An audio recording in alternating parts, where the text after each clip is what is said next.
But something amazing is already happening on the inside though. It is no longer working overtime to pump out huge amounts of insulin to manage the sugar spikes.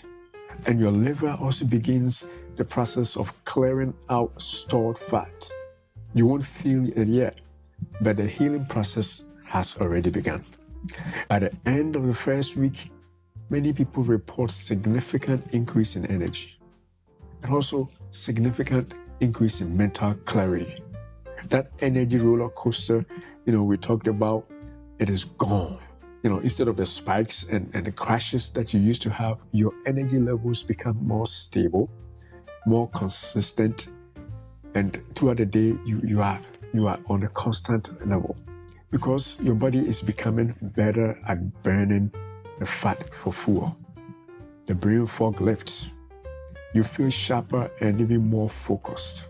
Sugar causes inflammation and also water retention. When you remove it, your body lets go of that excess water. Your rings might feel looser, and you could see a drop of a few pounds on the scale, mostly from this water loss.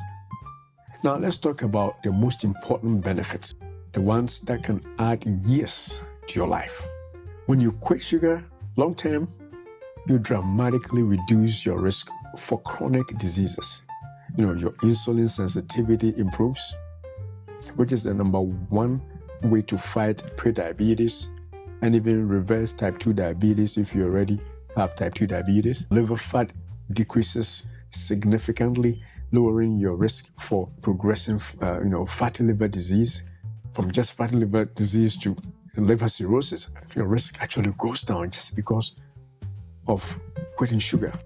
Your chronic inflammation level plummets, which also lowers your risk for everything from heart disease and high blood pressure to certain types of cancers and even dementia. But before I go, which one of these benefits are you most excited about?